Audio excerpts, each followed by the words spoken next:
Les rues d'El Edoua. Aujourd'hui, ce sont les femmes qui forment la foule. Elles sont là pour vendre et espérer obtenir un revenu suffisant pour leur famille. Partout dans le monde, ces marchés sont signes de la vitalité économique, de la force d'une communauté.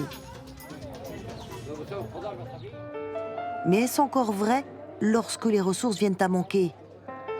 L'existence de Nadia Fawzi n'a été qu'un combat jusqu'ici. Il lui a d'abord fallu dépendre des maigres revenus de son mari, concierge dans une école.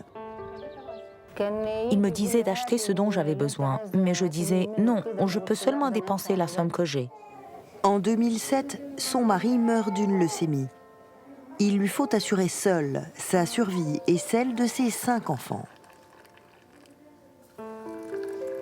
Sa priorité, qu'ils aillent tous à l'école, quel qu'en soit le coût. Quand il est tombé malade, je lui ai dit que je ne pouvais éduquer que les 2 aînés, pas les plus jeunes. Mais il a dit non, fais en sorte qu'ils aient tous une éducation. J'ai pensé à faire quelque chose pour nourrir les enfants, n'importe quoi, pourvu qu'ils n'aient pas à compter sur l'aide de leur oncle. Je suis leur mère et je prends soin d'eux. Personne ne doit subvenir à leurs besoins à part moi. Difficile, presque impossible, lorsque l'on vend quelques poulets. Gravement endettée, Nadia a très vite su qu'il fallait faire grandir son commerce de volailles. Mais comment? Elle vit en Haute-Égypte, l'une des régions les plus pauvres du pays. La Haute-Égypte, pourtant à 1 heure de route au sud du Caire, la capitale, mais traversée par le haut du Nil si l'on suit le sens du courant du fleuve. Une région qui est restée dans le sous-développement.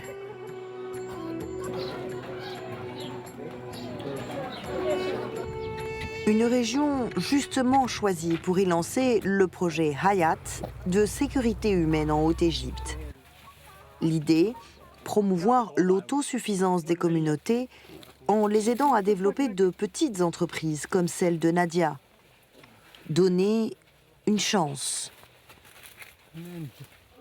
Soutenu par le Fonds des Nations Unies pour la sécurité humaine, le projet offre par exemple aux habitants de Haute-Égypte une formation agricole ou des conseils en développement d'entreprises.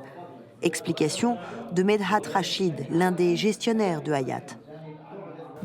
L'objectif du projet Hayat est d'améliorer les conditions de vie des plus vulnérables et aussi d'installer des filets de sécurité sociale en s'appuyant sur les personnes sur place.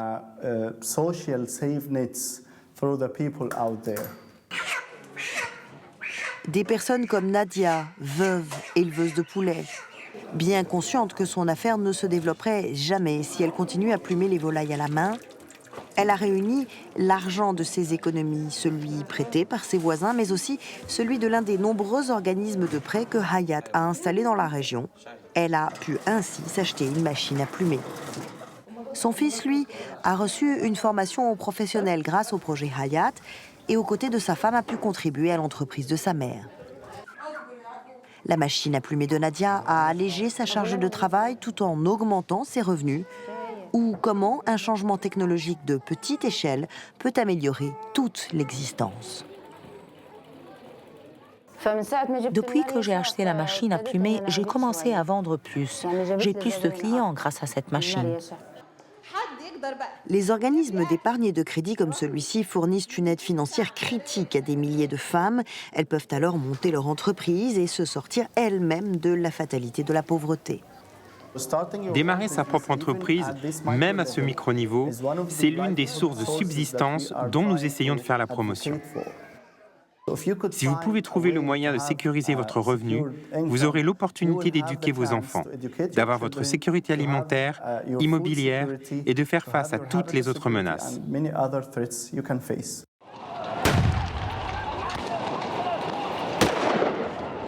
En 2010, ce que l'on a appelé le printemps arabe a balayé toute la région, y compris l'Égypte.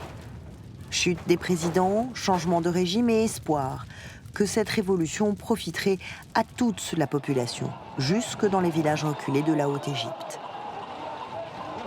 Mais l'instabilité est devenue la règle. Les recettes du tourisme ont chuté, les investissements avec, les emplois publics ont fondu. Une récession économique qui a rendu les conditions de vie de la population encore plus précaires qu'auparavant. Peut-être la sécurité humaine dans les zones de conflit est liée à la sécurité face à la guerre.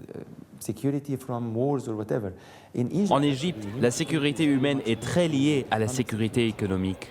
Le docteur Khaled Abdelhalim travaille au ministère égyptien du développement local. En Haute-Égypte, gagner sa vie est un combat difficile. Il y a un grand manque d'investissement qui en réalité n'est pas un manque de ressources naturelles ou d'opportunités économiques. C'est juste une question de comment développer ces opportunités. Ce n'est pas d'une seule chose dont les gens ont le plus besoin. Il y a beaucoup de choses dont les gens ont besoin. Ils ont besoin d'éducation, de santé, de l'agriculture. Nous avons besoin de beaucoup de choses. Gamal Khalaf vit lui aussi en Haute-Égypte, dans le village de Bartibat. C'est un dirigeant local respecté et père de 3 enfants. Gamal se consacre au Forum pour la sécurité humaine de son village, qui fait partie du projet Hayat, l'un des 6 groupes d'implantation locale destinés aux hommes, femmes, jeunes et moins jeunes, tous ceux décidés à prendre en main l'avenir de leur communauté. Ma participation à ce comité est une grande responsabilité. Que Dieu m'aide à être à la hauteur de la tâche. L'objectif du projet Hayat, encourager les communautés au travers de projets qui renforcent la sécurité humaine au sens large du terme, emploi, santé, éducation. Le groupe de Gamal a rapidement répondu aux écoles, par exemple, qui manquaient de tableaux noirs, ou aux problèmes de connexion à l'eau courante. Cela redonne l'espoir que les choses peuvent changer, même à petite échelle. Tout n'est pas une question de plan national, de vision nationale, mais aussi de petites choses pratiques sur le terrain. Mais comme pour Nadia, l'entreprise de Gamal avait besoin d'une aide pour décoller.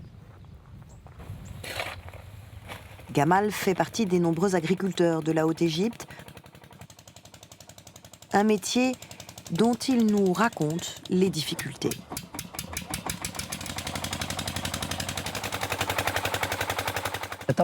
Nous avons des ressources limitées pour l'agriculture. Nous n'avons pas de technologie avancée. Gamal cultive des champs, mais également une plantation de dattiers. Aujourd'hui, il grimpe à l'un des palmiers pour polliniser les fleurs. Dans quelques mois, il pourra récolter les fruits, des centaines de dattes.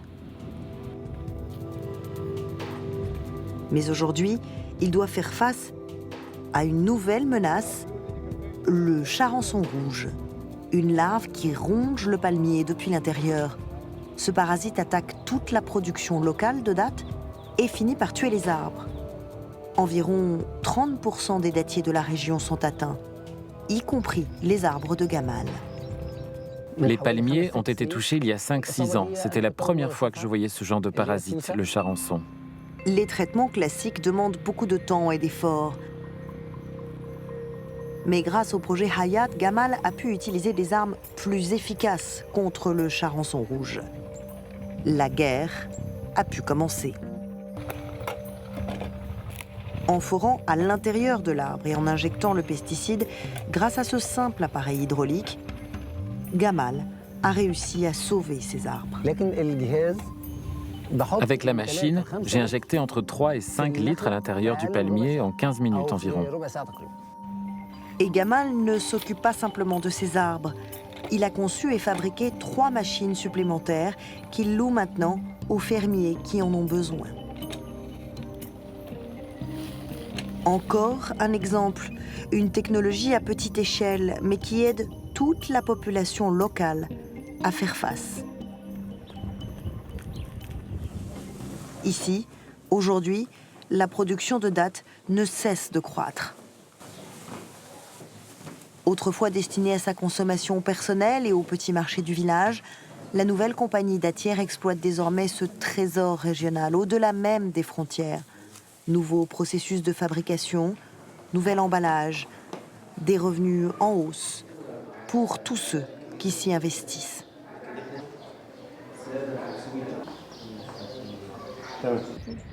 Aujourd'hui, Gamal est associé à 30 partenaires. Il rend visite aux agriculteurs et les conseille pour faire face aux parasites. Son appareil hydraulique a amélioré sa propre production, mais aussi celle des fermiers locaux. L'espoir est revenu, et avec lui des projets. Nadia Fawzi aussi en fait.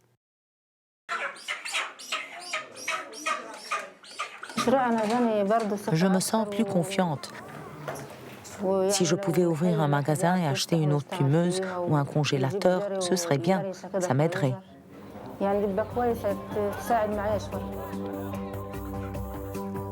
Aujourd'hui, Nadia et sa famille dirigent le groupe d'épargne de la communauté. Et elle espère que le sort de tous va pouvoir s'améliorer. Nadia, Gamal, l'incarnation du changement possible en Haute-Égypte. De l'entrepreneuriat pour changer sa propre vie, celle de ses enfants bien sûr, mais aussi celle de ses voisins, de tous les habitants de la région.